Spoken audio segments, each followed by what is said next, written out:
सहनाववतु सहनौ भुनक्तु सह वीर्यं करवावहै तेजस्विनावधीतमस्तु मा विद्विषावहै। ओम शांति शांति शांति। ओम श्री गणेशाय नमः। ओम श्री सरस्वत्यै नमः। ओम श्री गुरुभ्यो नमः। ओम समस्त जन कल्याणे निरतं करुणामयं नमामि चिन्मयं देवं सद्गुरुं ब्रह्मविद्वरम्। ओम सच्चिदानंद रूपाय विश्वोत्पत्त्यादिहेतवे तापत्रय विनाशाय श्रीकृष्णाय वयं नुमः। ओम सदाशिवसमारम्भां शंकराचार्यमध्यमाम् अस्मदाचार्यपर्यन्तां वन्दे गुरुपरम्परां। हरिः ओम। सुस्वागतम। हम सब लोग मिलकर भगवद गीता के आत्म संयम योग इस छठे अध्याय का अभ्यास कर रहे हैं और धीरे धीरे चल कर के हमने इस ध्यान योग के सुंदर ऐसे अध्याय में ये समझा है कि भगवान ने अर्जुन को ये संदेशा दिया है। क्या है? यतो यतो निश्चरति मनश्चंचलम अस्थिरम ततस्ततो नियम्यैतद् आत्मन्नेवं वशं नयेत्। यानी भगवान कह रहे हैं कि मन तो अस्थिर है, मन तो चंचल है। दोनों चीजें बताई कि मन चंचल भी है, मन अस्थिर भी है और वो विषयों की तरफ भागता है। कौन से विषय? शब्द, स्पर्श, रूप, रस, गंध। इन सारे विषयों की तरफ ये भागते रहता है। तो धीरे धीरे उन सारे विषयों से इस मन को उस आत्म तत्व की तरफ मोड़ना है। ततो ततो नियम्यैतद्। अब ये नियम जो है ये इस साधक के जीवन में सबसे बड़ी बात है। नियम। नियमबद्ध जीवन क्या करता है कि हमारे सारे इंद्रियों को पूरी तरह से रिफाइन करता है। रिफाइन यानी वो प्यूरिफाई होते रहते नियम से। जैसे भगवान का नामस्मरण ये एक नियम है। रोज शास्त्र का अध्ययन करना यानी पहले अभ्यास करना या सत्संग सुनना ये भी एक नियम है। फिर मनन करना ये भी नियम है। फिर ध्यान करना ये भी नियम है।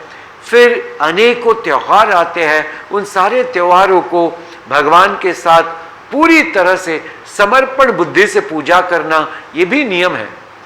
तो ऐसे अनेकों नियम जो बहिरंग साधना और अंतरंग साधना ये दोनों ही स्तर पर पूरी तरह से अपने आप में स्थित करता है। यानी जो साधक दोनों भी बहिरंग साधना और अंतरंग साधना को अपनाता है और नियम से उसको करते चलता है, तब जाकर के ये धीरे धीरे सारे के सारे इंद्रियां शांत होने लगती है और मन धीरे धीरे हमारे उच्च ध्येय की तरफ एक केंद्रित बनता है। और फिर ऐसा मन जो है भगवान कहते हैं युञ्जन्नेवं सदात्मानं योगी विगत कल्मषः सुखेन ब्रह्म संस्पर्शम् अत्यंतम सुखमश्नुते। उस व्यक्ति को कौन सा सुख मिलता है? अत्यंतम, यानी कभी न खत्म होने वाला, endless happiness, which has no chance by any means to get over, not possible, कि वो जो भी आनंद है वो आनंद खत्म होने का किसी भी चीज से कोई भी चांस नहीं है।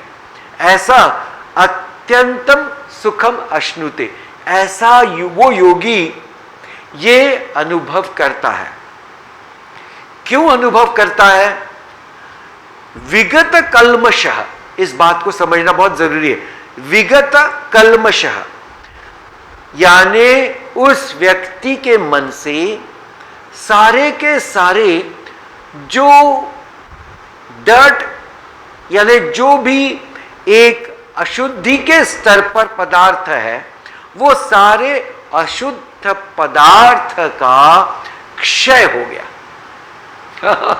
उदाहरण मेरे मन में आया कि जब किसी को, जस्ट उदाहरण, किसी को पेट में गड़बड़ी हो जाती है और फिर डॉक्टर उसको बोलते हैं देखो अभी ना रोज उबाल करके पानी पिया करो।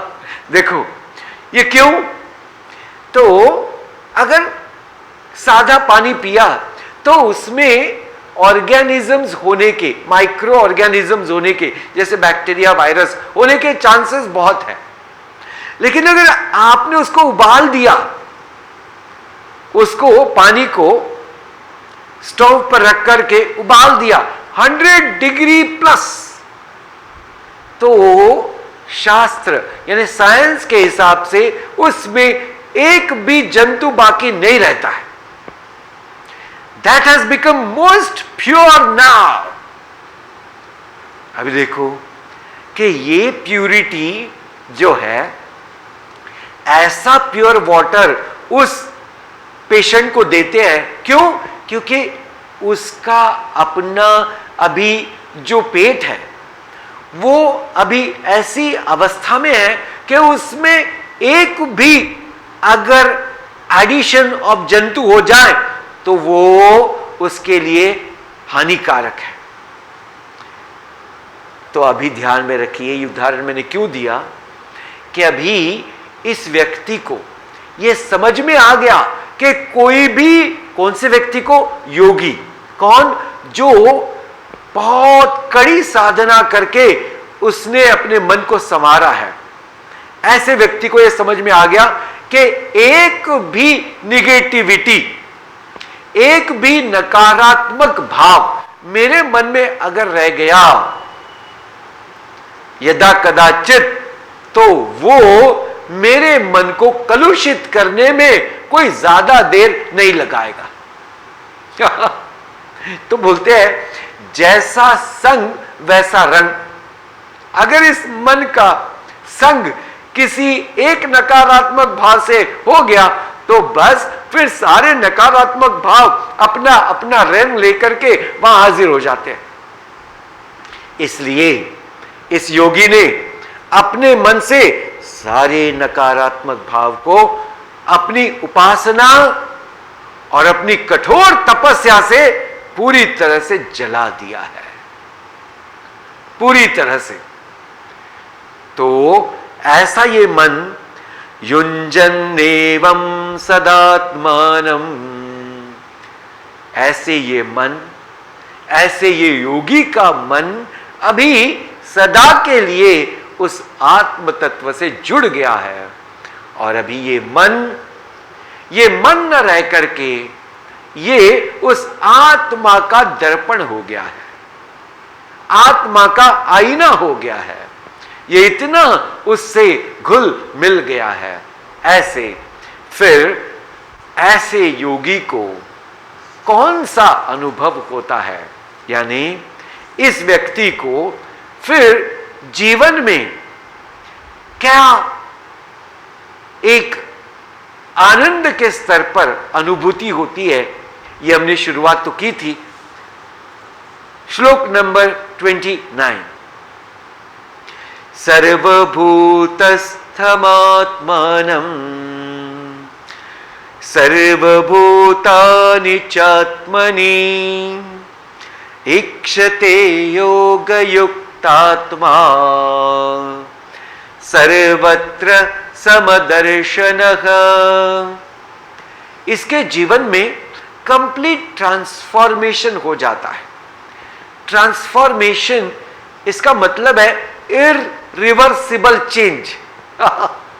इररिवर्सिबल चेंज यानी अभी जब वो उस स्तर पर पहुंच गया है तो फिर वापस वो नीचे नहीं आ सकता है।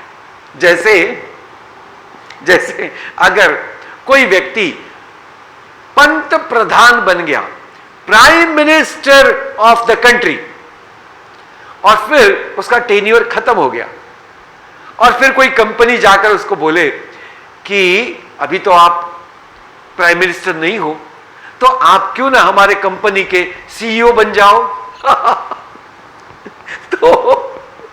तो वो बोलेगा भैया अभी उस इतने बड़े मुकाम पर जब मैं था तो अभी वो नहीं रहा, तो अभी मैं छोटी चीज अभी नहीं कर सकता, क्योंकि अभी मैं संतुष्ट हूं उस अनुभव से। इसके कारण तो ये जो बात है कि अभी ये ट्रांसफॉर्मेशन जो शब्द मैंने यूज किया, यह संपूर्णतः इसका मन बदल गया है और हमेशा के लिए, और न वापस आने के लिए। अभी वो फिर से कलुषित नहीं हो सकता है, फिर से वो नीचे किसी भी कारण से नहीं गिर सकता है। तो ऐसा ये योगी, कैसा है उसका मन? योग युक्त आत्मा। ये व्यक्ति कौन है? योग युक्त आत्मा। अभी देखो कौन सा योग? ध्यान योग। ध्यान योग से युक्त होकर के, यानी उसका अभ्यास करके अभी कहां पहुंच गया है? यहां पहुंच गया है कि सिर्फ और सिर्फ आत्म तत्व ही एक है और दूसरी कोई चीज है ही नहीं। यह अनुभव उसने पा लिया है। वो कैसे? अभी देखो वो ऐसे, वो कहते सर्वभूतस्थम आत्मानम, आत्मानम सर्वभूतः स्थितः। सारे भूतों में सर्वभूतानि च आत्मनि एव इक्षते, यानी दो तरह से यहां बोला गया है।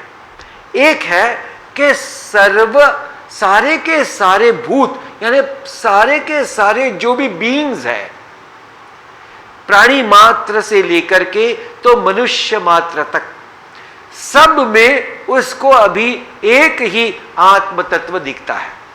यह पहला स्टेटमेंट है, सर्वभूतस्थम आत्मानम। फिर बोलते हैं सर्वभूतानि च आत्मनि, सारे के सारे जो प्राणी मात्र है, मनुष्य मात्र से लेकर के तो चींटी तक, छोटे से छोटे जीव तक, सब के सब उसी आत्म तत्व में वो देख रहा है। ईक्षते यानी वो देख रहा है। फिर ऐसा जब उसका ये दृष्टि बन गया है, ऐसी उसकी दृष्टि जब बन गई है, तो वो सब तरफ क्या देखता है? तो कहते हैं सर्वत्र समदर्शनः। अभी उसके आंखों में सिर्फ समत्व ही दृष्टि है और कोई दृष्टि है नहीं उसके पास। अभी हम इसको धीरे धीरे समझेंगे। एक है जो बोले सर्वभूतस्थम आत्मानम, सारे के सारे जो सो लोग हैं उसमें वो आत्म तत्व का दर्शन करता है। और फिर कहते हैं कि आत्मा में ही सारे भूतों का दर्शन करता है। दो स्टेटमेंट है, तो दोनों ही स्टेटमेंट को हम थोड़ा ध्यान से अभी देखेंगे कि जब ये सेल्फ, यानी the self in me is a self of all, यानी ये आत्म तत्व मैं सब में देखता हूं, यानी मैं सबको मैं करके ही जानता हूं। ध्यान देना मैंने क्या कहा, यानी मैं सबको मैं करके ही जानता हूं, मैं करके ही जानता हूं। तो यह बात हमको ध्यान में आनी चाहिए कि इसका मतलब दूजा भाव जो है वो पूरी तरह से मिट गया है। एक जो अज्ञानी व्यक्ति होता है उसकी दृष्टि में वो अपने आप को शरीर, मन और बुद्धि समझता है, और इसके कारण अगर मैं शरीर, मन, बुद्धि ऐसा एक व्यक्ति हूं तो फिर जो मैं देख रहा हूं तो वो शरीर, मन और बुद्धि ही देख रहा हूं। तो जब हम शरीर ही देखते हैं तो फिर शरीर तो मुझसे अलग दिखने ही वाला है ना? शरीर तो मुझसे अलग दिखने ही वाला है। अभी आप देखो कि इसमें क्या हो गया, इसमें दूजा भाव आ गया, क्योंकि मैं अपने आप को शरीर मानता हूं। लेकिन अगर मैं अपने आप को आत्म तत्व मानता हूं और उस आत्म तत्व को ही देखता हूं, कैसे? आत्म तत्व बनकर। हां, यह बात ध्यान में आनी जरूरी है। आत्मा को आत्म तत्व बनकर ही जानता हूं, या आत्म तत्व बनकर ही मैं आत्म तत्व को देखता हूं। ठीक है? तो ऐसे व्यक्ति की दृष्टि में अभी जब वो सब तरफ देखता है तो वो आत्मा को देखता है, वो शरीर को देखकर भी वो शरीर को नहीं देखता है, पर उस आत्म तत्व को ही देखता है कि जो ये आत्मा यहां है वो ही आत्मा सब में है। तो इसलिए वो अपने आप को सारे जो प्राणी मात्र है, सारे जो लिविंग बीइंग्स है, उससे वो कनेक्ट हो जाता है, उसका वो दूजा भाव मिट जाता है। अभी देखिए एक दूसरा उदाहरण देख करके सोच करके देखते हैं कि जब हमें पता है कि कोई व्यक्ति हमारी माता है, कोई व्यक्ति हमारा पिता है, ध्यान देना उदाहरण दे रहा हूं, तो जब वो व्यक्ति आपके सामने आता है तो आप उसको शरीर करके देखते हो कि माता करके देखते हो? अगर पिता सामने है तो आप उसको शरीर करके देखते हो कि पिता करके देखते हो? देखो, तो हम उस व्यक्ति को सिर्फ शरीर करके नहीं देखते हैं। क्यों? क्योंकि हमारी दृष्टि में वो सिर्फ शरीर नहीं है, वो हमारी माता है, वो हमारे पिता है। सोच के देखो, तो सिर्फ शरीर नहीं है, उसके ऊपर हमने जाकर के उनसे आइडेंटिफाई किया है। हाँ जी, ऐसे ही, ये तो उदाहरण है ना, उदाहरण में हमेशा लिमिटेशन होती है। ऐसे ही इस व्यक्ति ने अभी शरीर से ऊपर उठ करके उस आत्म तत्व का दर्शन किया है, और इसकी वजह से वो सब तरफ उस आत्म तत्व को ही देखता है। शरीर तो वहां है, पर इसकी दृष्टि में सिर्फ आत्म तत्व है। सर्वभूतानि च आत्मनि, आत्मा में ही सब भूतों को देखता है।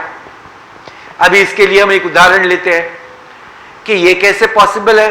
तो आप देखिएगा कि जिसको आकाश कहते हैं, जिसको स्पेस कहते हैं, स्पेस, तो ये आकाश, ध्यान देना, आकाश उदाहरण के स्तर पर एक रूम में है तो उसको कहते हैं इनर स्पेस। और एक आकाश बाहर है, उसको कहते हैं आउटर स्पेस। तो एक क्या हो गया, ये जो रूम स्पेस है, हां, और दूसरा क्या हो गया, तो आउटर स्पेस हो गया, यानी बाह्य आकाश और अंतर आकाश। अभी थोड़ा सा अगर हमने लॉजिक लगाया और ये प्रश्न पूछा कि क्या आकाश दो हो गए, प्रश्न पूछो, क्या आकाश दो हो गए? एक आकाश यहां है और एक आकाश बाहर है, तो पता चलेगा कि आकाश कोई भी कारण से दो हो नहीं सकते हैं। वो एक ही था, एक ही है और एक ही रहेगा। लेकिन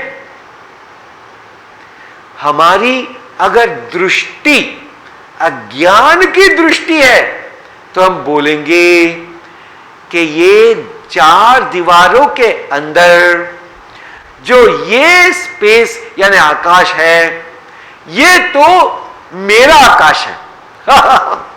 मेरा आकाश यानी ये मेरी स्पेस है, और ये बाहर की है ना, वो मेरी नहीं है। ओ माय डियर, ये पहले से ही यहां थी स्पेस, ये आकाश पहले से ही यहां था जब तुम पैदा भी नहीं हुए थे, हा या ना? हाँ जी। तो ये पैदा न होने से, पैदा होने से पहले भी ये ऐसा ही था, और जब ये शरीर चला जाएगा फिर भी ये आकाश जैसे के वैसे ही रहेगा।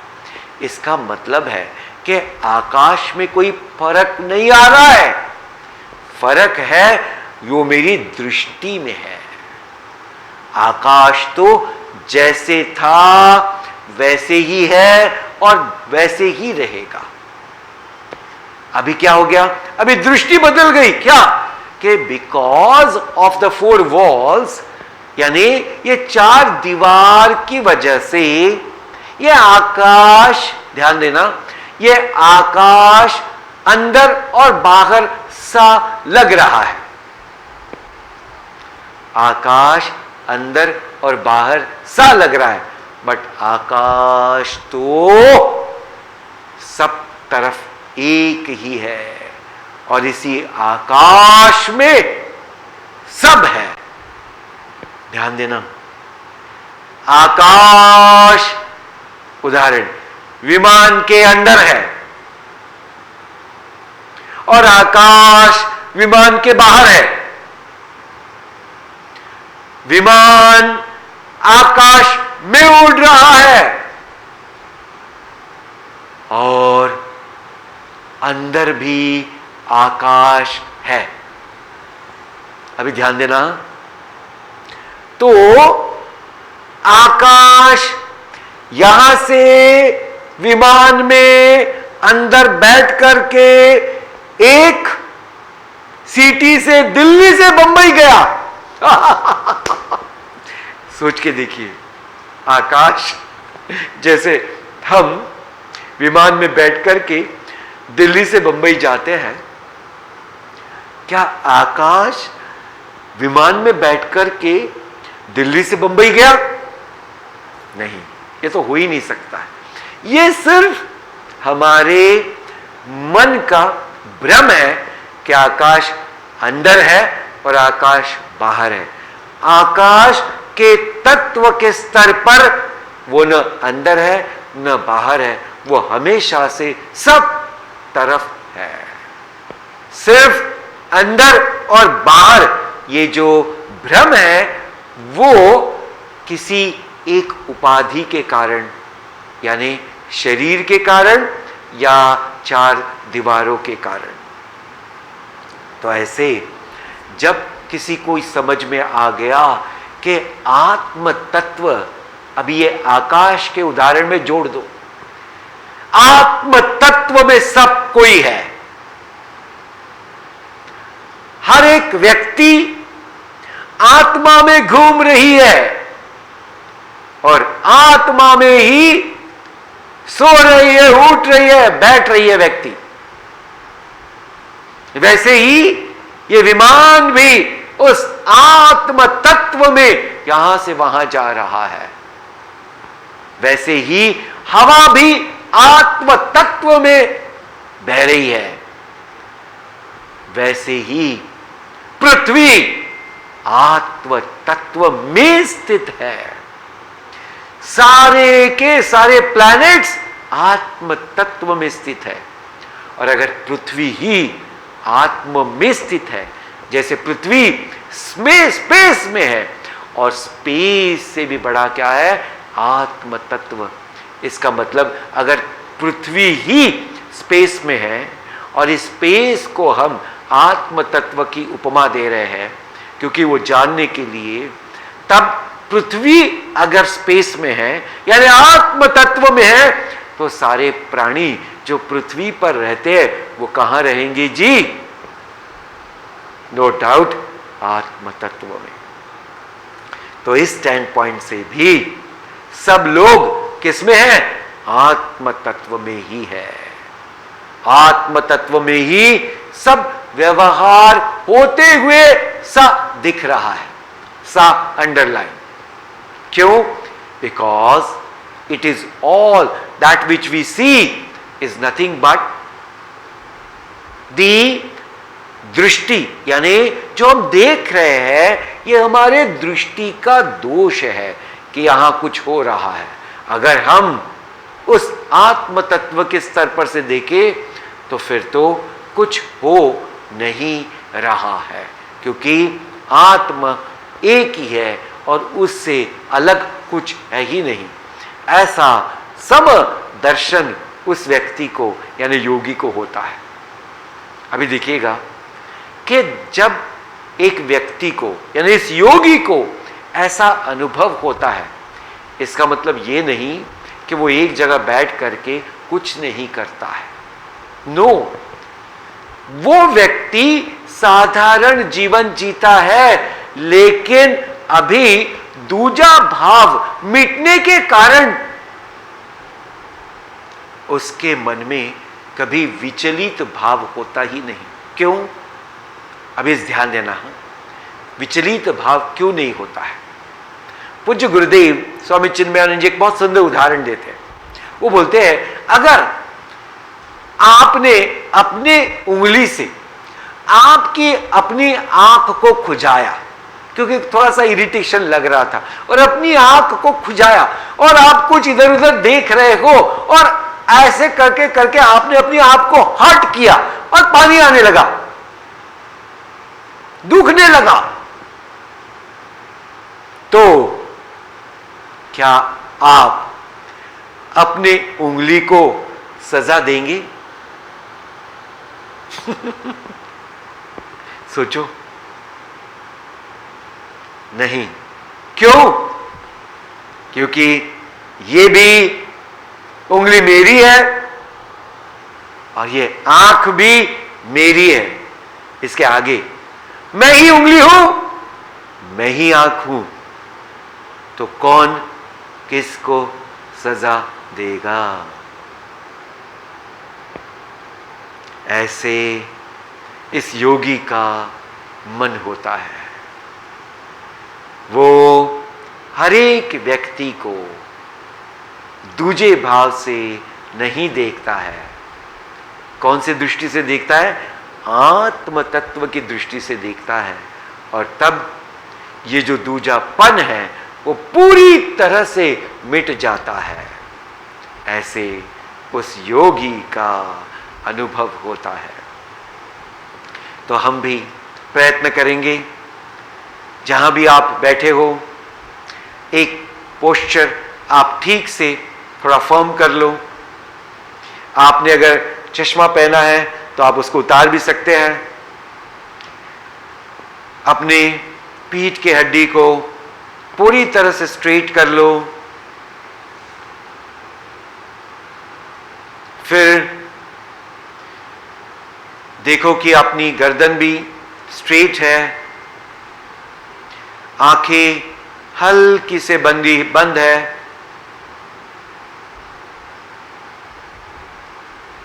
मन को एकाग्र करने के लिए थोड़ी देर उस श्वास और उच्छ्वास पर लगा दो, ताकि श्वास और उच्छ्वास से कनेक्ट होकर के मन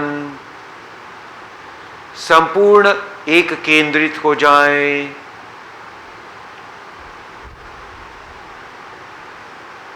ऐसे मन में जो स्थिर मन है, जिस मन से चंचलता पूरी तरह से हट गई है, ऐसे मन में आज जो हमने चर्चा की है उसको चिंतन रूप में हम याद करते हैं। हमने देखा कि भगवान कैसे हम सबको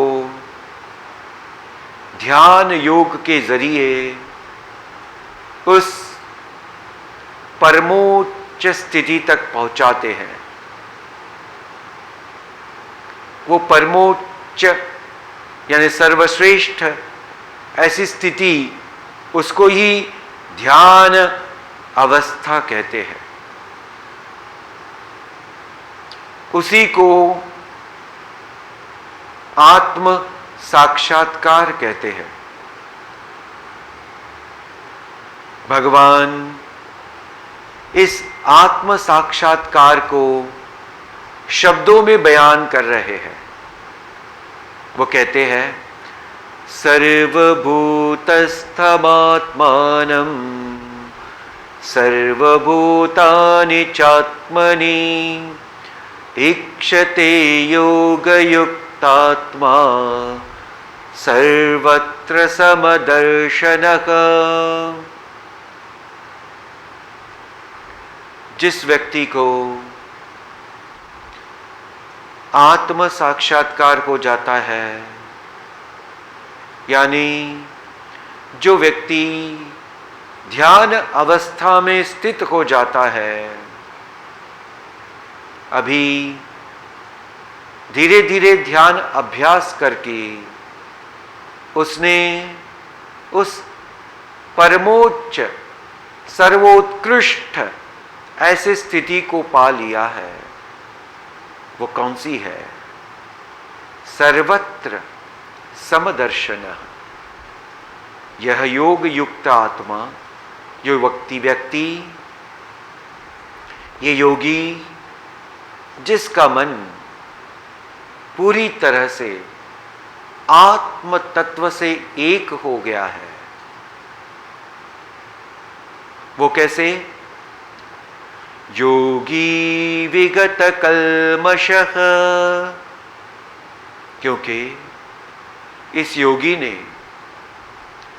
अपनी तपस्या से, अपने ध्यान अभ्यास से सारे नकारात्मक भावों को पूरी तरह से जला दिया है, और अभी ये मन पूरा शुद्ध हुआ है।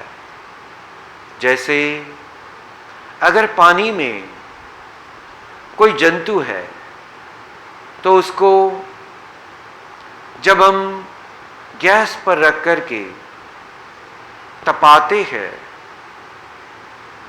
तो 100 डिग्रीज के ऊपर वो उबलने लगता है, और जब वो पानी उबलता है तो साइंस के मत के अनुसार अगर उसमें कोई कीटाणु थे भी तो वो सब के सब नष्ट हो जाते हैं। ऐसा पानी शुद्ध, अतिशुद्ध हो जाता है।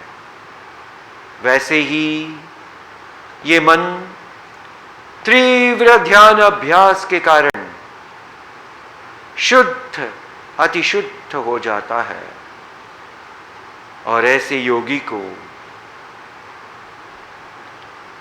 ये आत्म तत्व सब में दिखता है, वैसे ही सब कुछ वो इस आत्मा में ही देखता है।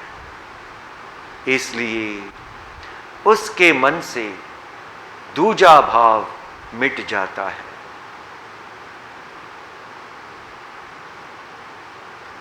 इस आत्म साक्षात्कार की स्थिति को पाने के लिए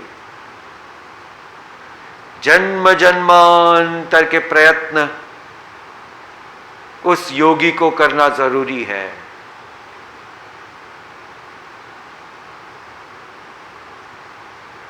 आदि शंकराचार्य भगवान विवेक चूड़ामणि में कहते हैं, शतकोटि जन्म सुकृतैहि पुण्य विना न लभ्यते, क्या मुक्ति ही। शतकोटि जन्म पुण्य की प्राप्ति जो करता है, यानी 100 करोड़ जन्म में जो पुण्य अर्जित करता है, ऐसे कोई एक बहुत ही रेयर विरले व्यक्ति को यह आत्म साक्षात्कार का अनुभव होता है। लेकिन प्रयत्न से, निरंतर ध्यान अभ्यास से भगवान हमको यहां ये पूर्णतः सच कह रहे हैं कि अनुभव होता है। इसलिए श्रद्धावान लभते ज्ञानम यत्पर संयतेन्द्रिय ज्ञानम लब्ध्वा पराम शांति न चिरेणाधिगच्छति। भगवान ने चौथे अध्याय में ये बात स्पष्ट रूप से कही है। जिसमें दृढ़ श्रद्धा है उसको वो ज्ञान की प्राप्ति होती है। और ऐसा योगी जो सतत प्रयत्नशील रह करके ध्यान योग से आत्म तत्व का अनुभव करता है, वो सब तरफ उस आत्मा को ही देखता है।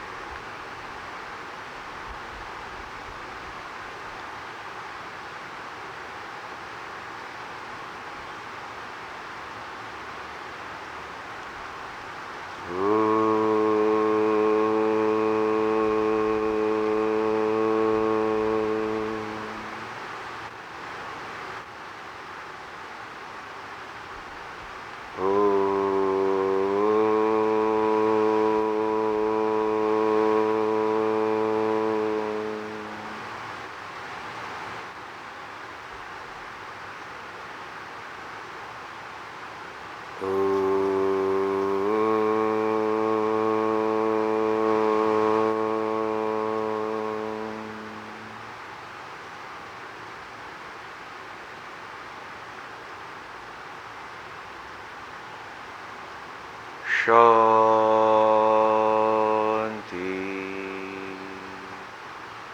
शांति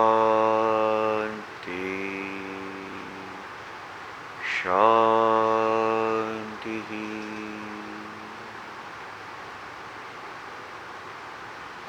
धीरे से अपने हाथ को नमस्कार पोजीशन में हम ला सकते हैं। भगवान को कोटि कोटि धन्यवाद देंगे जिन्होंने हमें ये सुंदर ज्ञान और ये समय दिया है। सभी के लिए हम प्रार्थना करते हैं मन ही मन में, सर्वे भवन्तु सुखिनः सर्वे सन्तु निरामयाः। दोनों हाथों को एक दूसरे पर अच्छे से घिस करके गरम एहसास जब हो जाएं, तब दोनों हाथों को दो आंखों पर रख करके हल्का सा हम मसाज दे सकते हैं। फिर नमस्कार पोजीशन में ला करके ओम पूर्णमद पूर्णमिदं पूर्णात् पूर्णमुदच्यते पूर्णस्य पूर्णमादाय पूर्णमेवावशिष्यते। ओम शांति शांति शांति। हरि ओम। श्री गुरुभ्यो नमः। हरि ओम।